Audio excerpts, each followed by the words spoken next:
Hi everyone, it's Michael Wong here. I'm an Australian lawyer, registered migration agent. I'm based in Melbourne. So the live today is going to talk about the budget.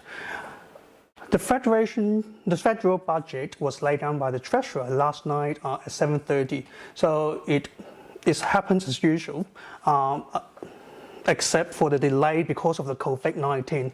And then because every year the same, every years are the same. So in the budget, we will talk about migration, we will talk about population. And the budget this year was completed with some assumptions. The first assumption is the vaccination of the COVID-19 can be rolled out next year. And the border, Australian border is opened next year. And it will be, because the border is open, it can welcome all the citizens from everywhere, every country in the world to come to Australia, to spend money, to migrate to Australia.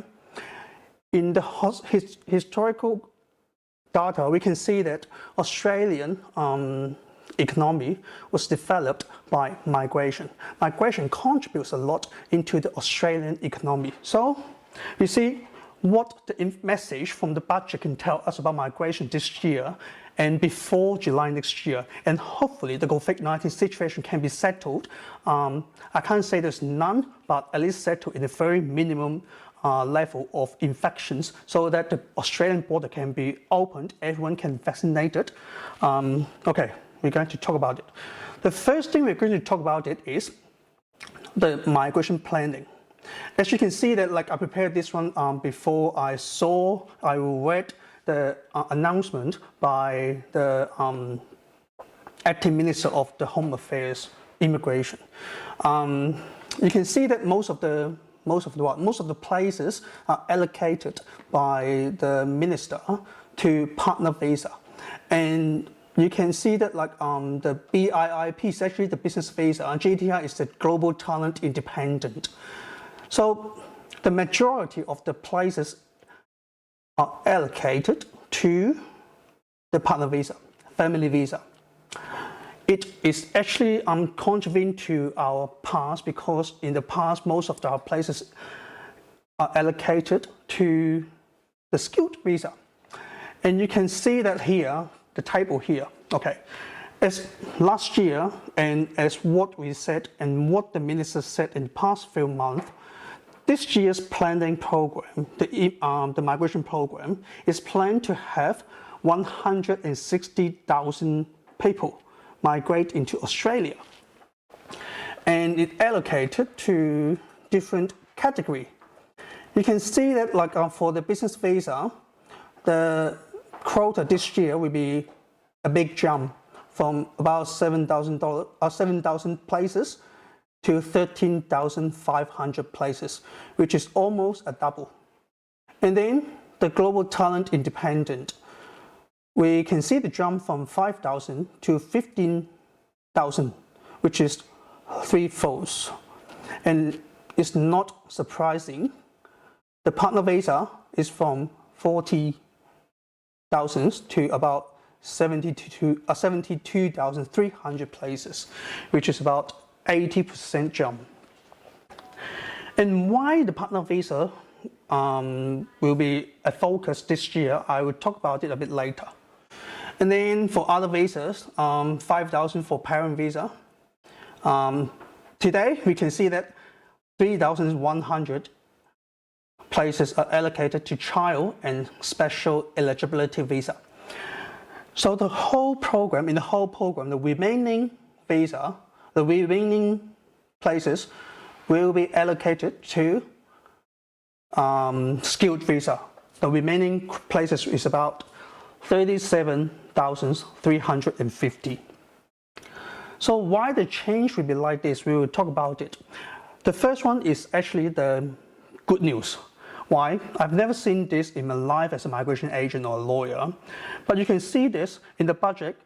What the minister said is, there's no increase, or I can say at least until this moment, I can't see any increase in visa application charge. But we can see that the visa application charge for some visa holders will be refunded, or if you're going to apply for visa later on, the visa fee will be waived. Why the visa fee will be waived? Because maybe, I'm not sure, the minister think it's not fair to some people. Okay, here you can see that the prospective marriage visa, Pacific Labour Scheme, seasonal worker program, temporary skilled workers, visitor visa holder, working holiday makers will be benefited by this scheme. So I mean the refund and waiver. For prospective marriage visa, Pacific Labour Scheme, seasonal worker program, if you apply for the visa, the fee can be refunded. For temporary skilled visa holder, visitor visa holder, and working holiday maker, if you're going to apply for the visa later on, your fee can be waived. So the arrangement has not yet out. However, we have to wait for the Immigration Department or Department of Home Affairs to make further announcement how it will work. The second issue I would like to talk to you about is the partner visa. As you can see that last year we have about 40,000 places for partner visa, and this year we are having 72,300 places for partner visa. Partner visas include all the partner visas, including onshore partner visa application, offshore partner visa applications, and prospective marriage visa.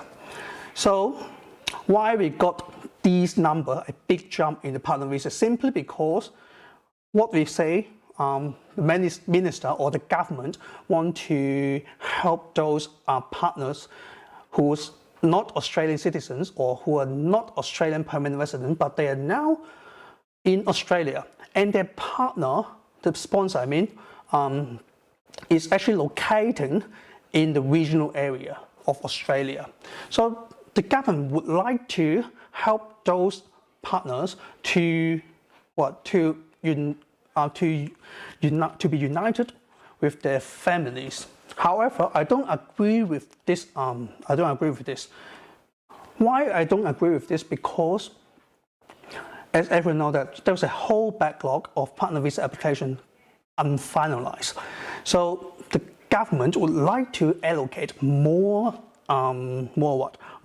places to the partner visa, so that they got the quota to finalize all those visas, which makes sense. Okay.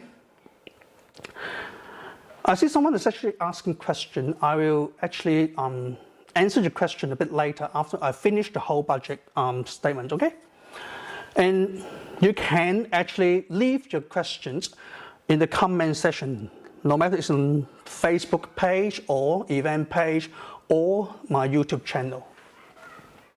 So what happened to the partner visa?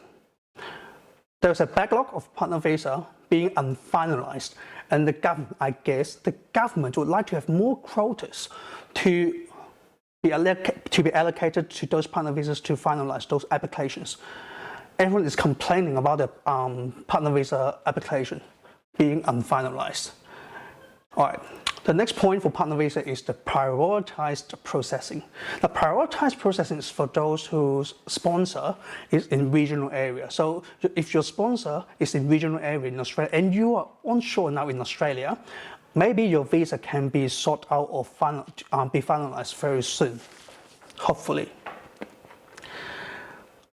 And here I would like to urge you to apply for partner visa as soon as possible if you are intended, or if you're intending to apply for any partner visa, because later on in this year, I'm not sure when will happen, but the government is going to impose English requirement for both the applicant and the sponsor. I don't understand why the government would like that. They say that it's because this will help the applicant and the sponsor to enroll into the community better. However, in the statement we can see that by imposing the English requirement, it will generate in the future 4.9 million revenue in the government budget. So we can't say that, or we can't rule out it's actually a measure for the government to raise money. And I think in the past few years, government talks about the mandatory sponsorship application before we can launch the application. However, it's not implemented. So we can see that it maybe later on in this year, the government will actually start to implement these measures. By doing this, the government required the applicant to have a sponsor approved before they can actually apply for the visa. So we'll see what will happen. It's just a guess. For how it works, we don't know. We'll see what the department said later on. Now I would like to turn to skilled visa. This year, the quota for global talent, independent, and business migration is actually included into the skilled places. So we can see that in this table, the business visa places got about double of the places as last year, and then the partner visa got threefold. The GTI got threefold, so from 5,000 to 15,000 places. So we can see a big jump here. Then we can see that, or we can say that in yesterday night, in the evening, when the treasurer laid out his budget in the parliament, there's not much words about skilled visa. So, however, he lays out lots of fiscal policy to help or to put some insight into the skilled visa. I will talk about it now. So what he talks about yesterday was he would like to implement some policy to recover the regional area. This happened last financial year as well. So that's why I would say the skilled visa this year is still will be focusing on in the regional area. No matter it's Adelaide, no matter it's Perth, no matter it's Tasmania, ACT, all this stuff, all these visa will be regional area, and the focus will be on this. That's why I would say most of the skilled visa this year, the places will be allocated to the state nomination. So you have to think about 190, 491, all this stuff. For independent visa, maybe there is some, but I would say if your occupation is not on the priority list, then the chance to get the invitation for 189 independent general skilled migration visa will be very, very minimal. The second fiscal policy I would say is the manufacturing and research and development. This one here, government has already said that they will put multi-billions of dollars into the research, into the manufacturing sector, and they actually prioritize six areas of the manufacturing industries. The first one is the food and beverage manufacturing, resources technology and critical minerals processing, medical products, recycling and clean energy, defense industry, space industry. What I mean here, if you are in these sectors, maybe you will be benefit. And these sectors, for sure, because the government is going to pump money into those sectors, so those sectors may need researchers, may need scientists, may need engineering, may need staff. So if that will help the skilled migration visa, and it will help the employer skilled visa. So if you are in those sectors, congratulations, you may be able to get more opportunity to apply for the skilled visa, no matter it's in general skilled migration or employer sponsorship. Then the last fiscal policy related to skilled visa, I think it will be the building infrastructure and increasing home ownership and affordable housing.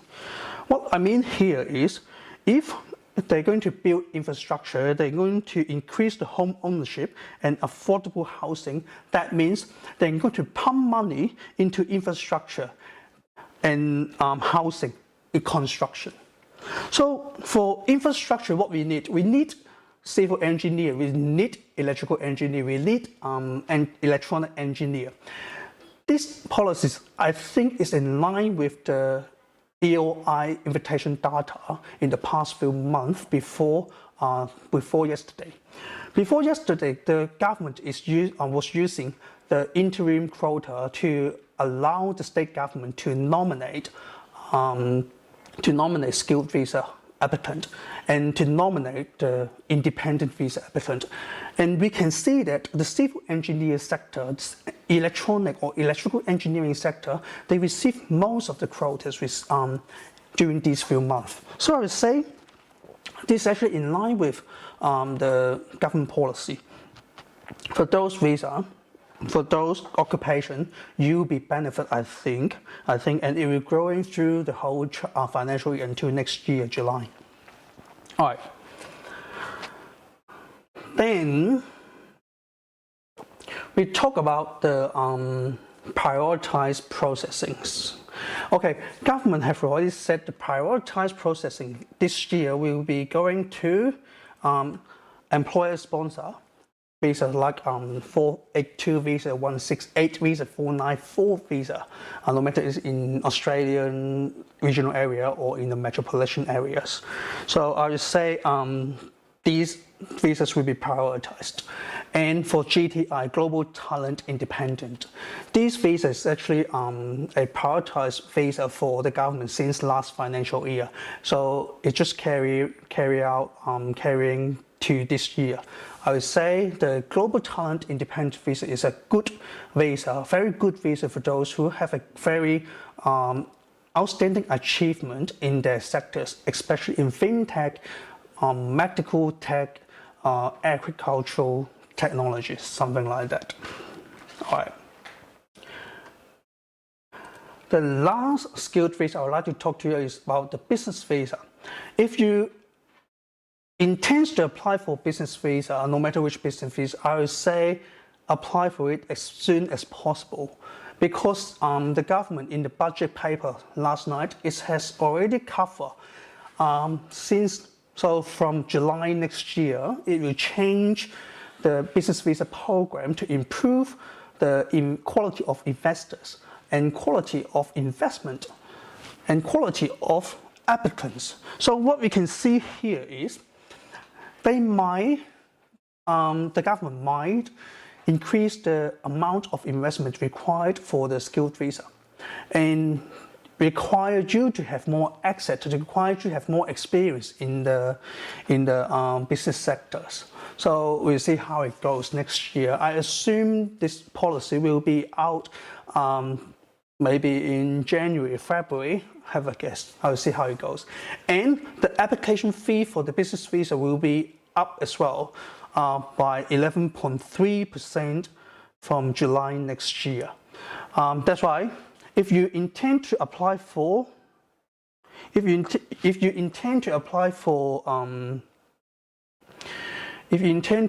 what? The business visa, apply for it as soon as possible.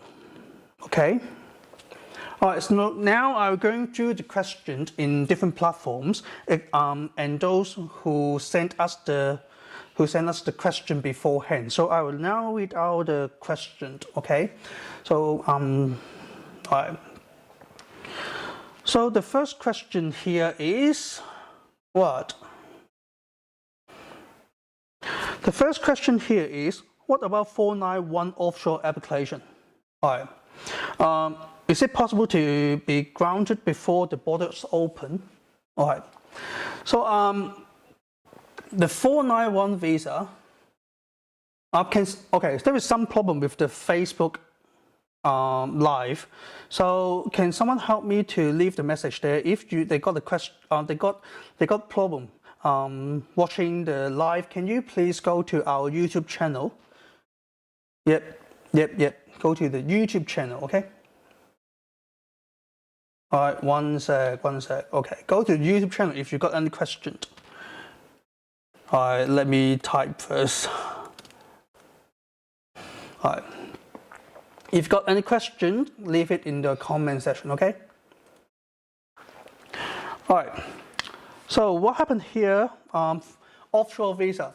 I don't see any chances. The immigration will grant a 491 visa, offshore 491 visa, before the border open.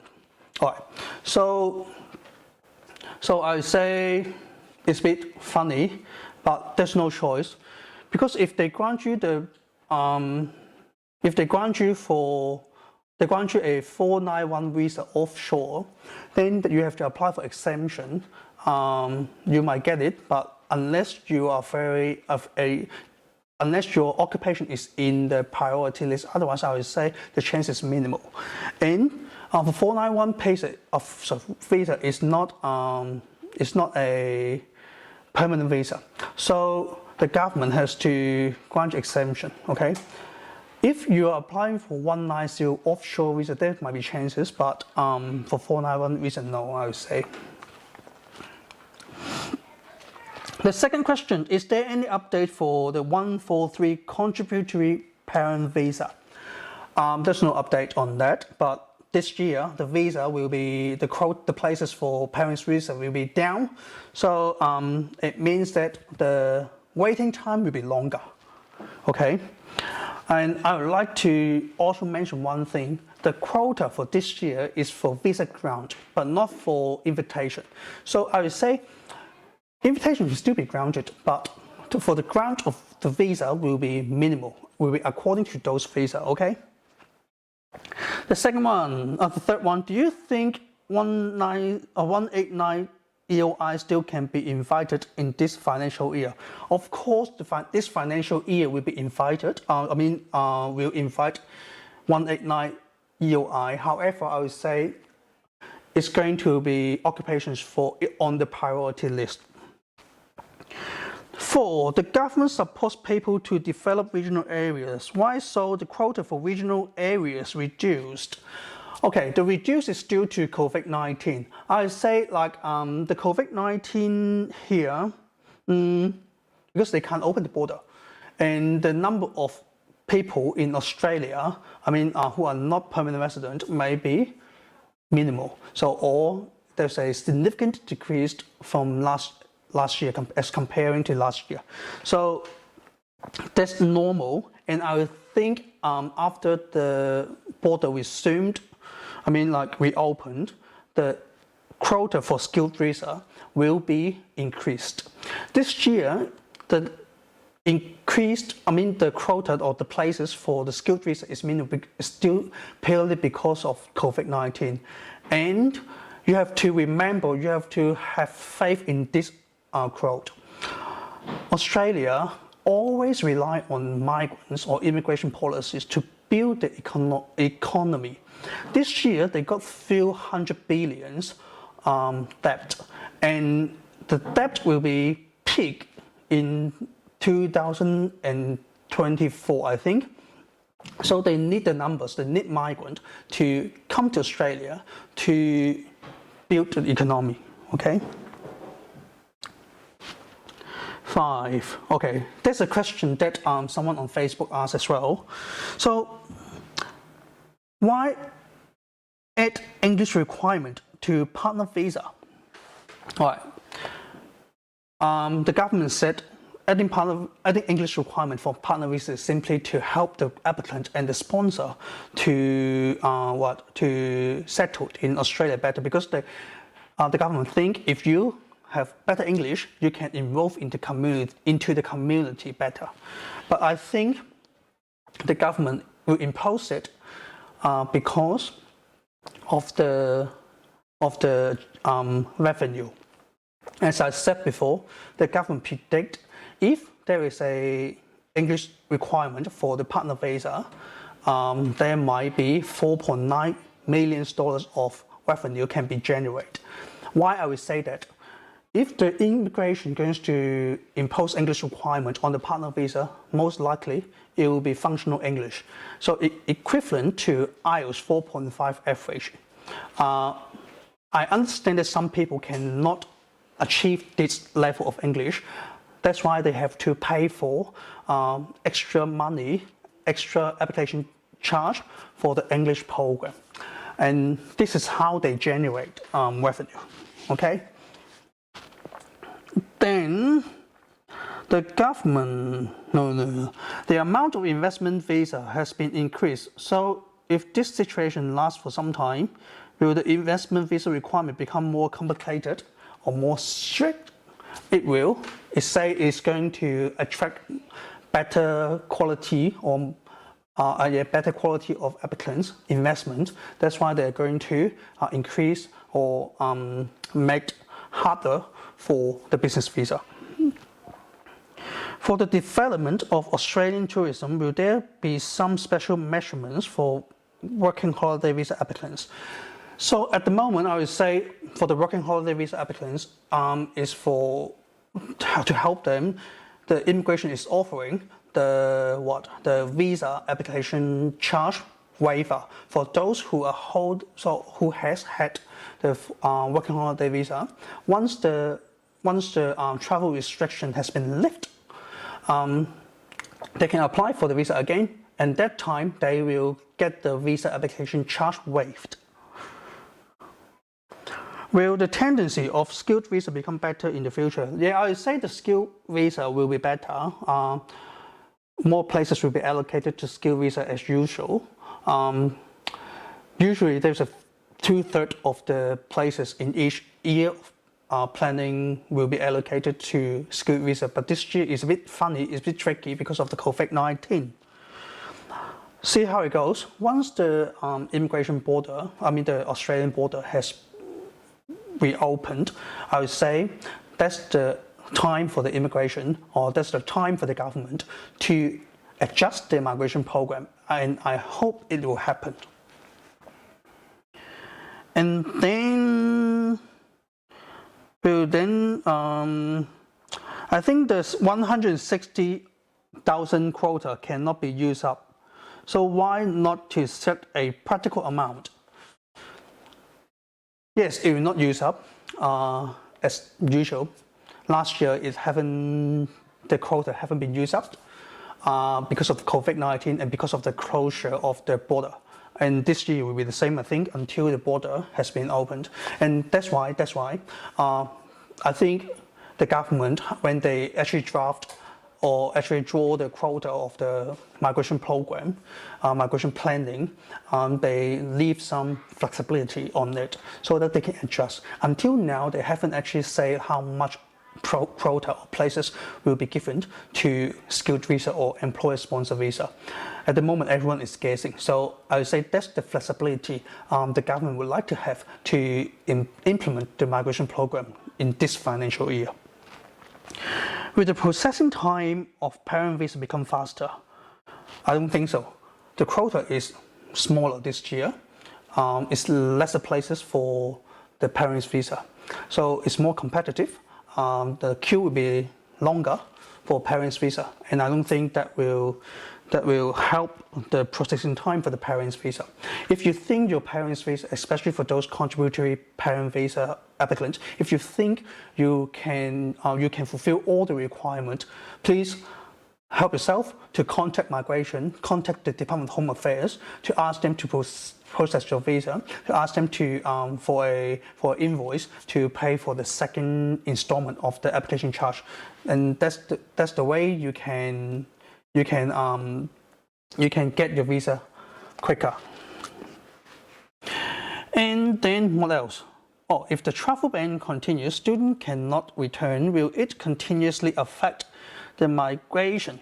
It will. The net migration number will be down, of course. This less student, less tourists, less visitors, and this is how Australia calculate the net migration program. All right, cool. Some people is asking the Tasmania state nomination. The skilled migration program places has been reduced. Will it affect the state nomination? Of course it will. But however, I would say it's not going to impact the state nomination in a great deal. As I said before, the quota is for what? It's for the grant of the visa, not the not the EOI invitation number. So I believe the state government has already negotiated with the federal government to obtain more quota for the state nomination program. The EOI will not be affected by the quota, only the grant of visa. So I'm still quite okay. I'm fine with the number at the moment. I will only worry if the quota of the state nomination has been out and the number has been down. Okay. All right. And then for state nomination, no matter it's which state, I still believe the onshore applicant will be benefit. Offshore applicant, they can't come to Australia, and state nomination,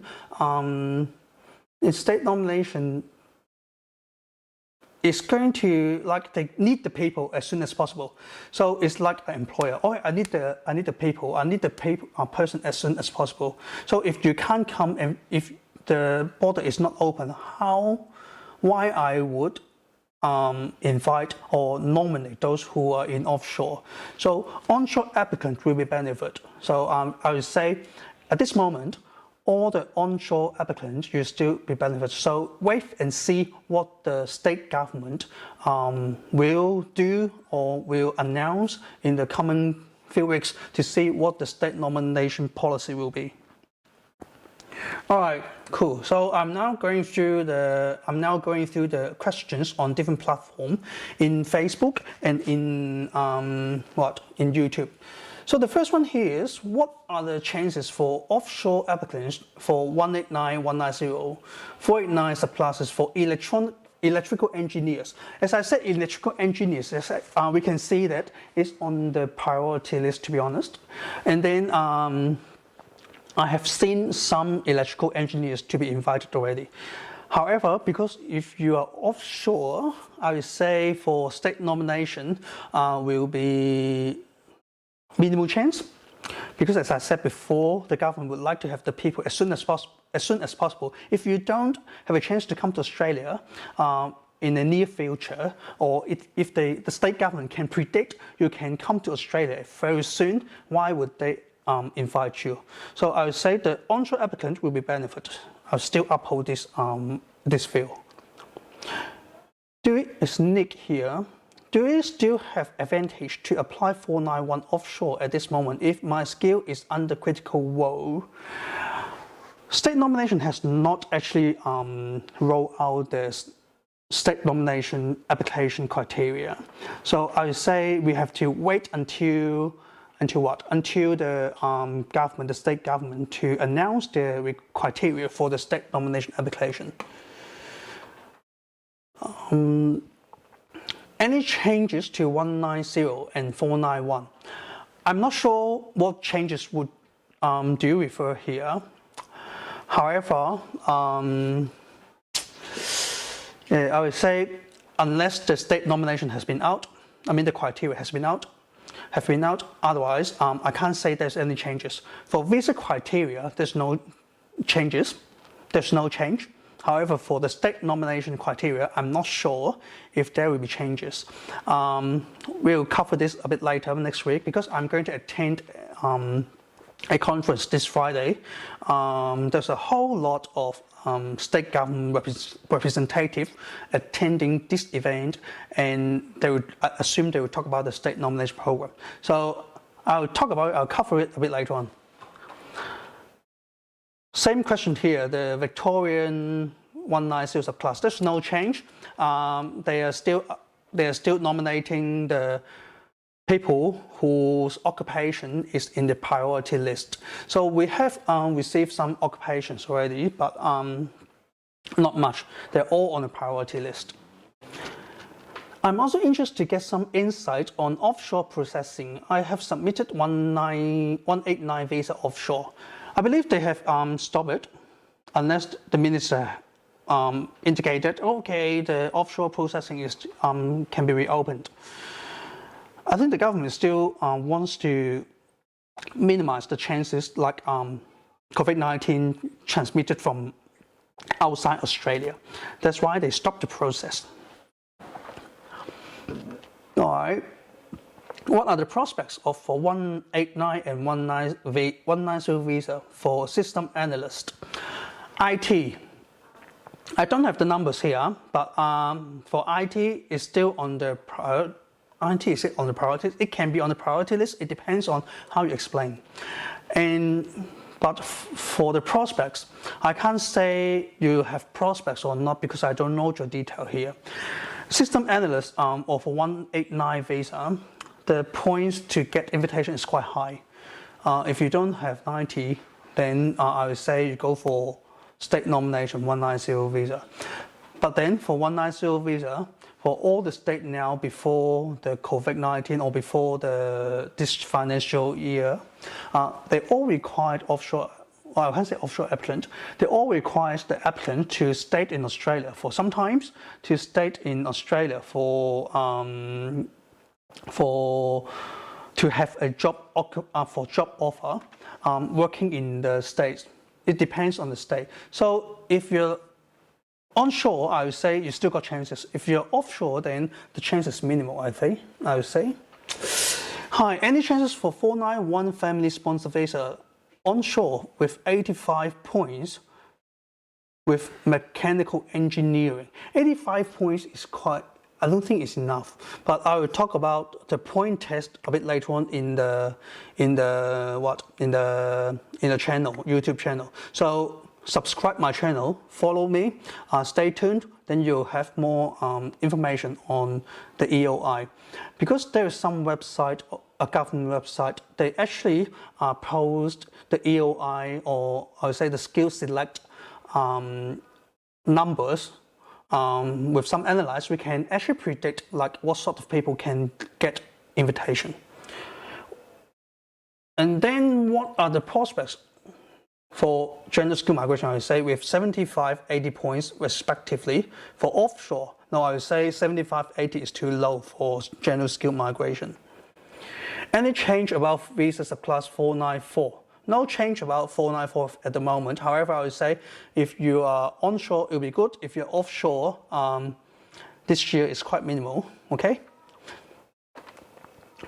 What are the total number of skilled independent visa? This financial year, in the budget, it didn't touch this number. So I would say, as I said, the government would like to maintain some flexibility on this issue. I'm also interested to get some insight on 189 visa processings. I have submitted an application for 189 visa offshore. Are they still being granted regardless of occupation? Some occupations, yes, but not all. Then allocation of 160,000 migration visas is from October to January 2000. So the financial year in Australia is from July to June. So start from 1st of July to and it will end on 30th of June. So the quota is until 30th of June, and it is counted backdated to 1st of July this year. Is social work on priority list? How likely a social worker could to be granted a 189 visa? It depends on the points, to be honest, and I would say social worker can be on the priority list, but it depends on what area you are serving. Is industrial engineering in priority list? I would say it depends on the application. So what type of visa you are applying for. To be honest, industrial engineering can be a broad area, and as I said before, the government has actually marked 6 critical sectors. I would say 6 priority sector, important sectors, manufacturing sector for the Australian manufacturing industry. And this is why I would say if you're in those sectors, maybe if you got employed, and you got the employer sponsored, I would say it's still got chance. However, if you're applying for 189 visa only, then because in that case the government cannot see which area you are working for, so I would say it's very hard for them to say you're on the priority list. I will just repeat again, like what area is considered the target 6 national manufacturing priorities. The first one is the food and beverage manufacturing. The second one is resources technology and critical minerals processing. The third one is medical products. The fourth one is recycling and clean energy. The fifth one is defense industry and space industry. And the last one is space industry. So if you're in these areas and you would like to apply for GTI or like global talent independent or employer sponsored visa, then likely you'll get a very quick processing for those visas. If you apply for skilled visa like a 1X9 visa, 190 visa, 481 visa, that will be, I can't say it can be quick. I've got another question here from my firm. One of my friends inquired about 186 visa. He has complete 2 years experience as a chef in Melbourne. The restaurant wants to sponsor him, and after 3 years of experience as a chef, can he apply for 186 visa? But he doesn't have any cookery certificate. He just wants to check if he's eligible. I would say it might be. It depends on whether you can get the qualification later on. Some experience can be replaced, can replace the qualification. So it really depends on your experience. Feel free to contact us for any question, okay? So I don't see any question here. So if you have any question and then you don't have a chance to type it in the comment section here, on the bottom of the screen you can see that our contact detail. So MA Consultancy, the Facebook, WhatsApp, and 2 numbers of our offices, one in Melbourne and one in Hobart. Feel free to contact us to apply or to inquire, to question, to ask us any question. If you like this video, if you like this channel, subscribe my channel and stay tuned, then you'll be able to get the updated information. From time to time I'll update my channel so that you'll have some information about the visa, and I'll talk about law a bit later, so stay tuned. I answered the one last question here just now on YouTube. How about family sponsor visa for Australian citizens staying outside regional areas, siblings? Again, for family visa, you still need very high points. So I would say feel free to contact us. We can assess your case. All right, thanks a lot. If you like this video, subscribe us, comment us, like us, and share this video. Thank you. See you next time. Bye bye.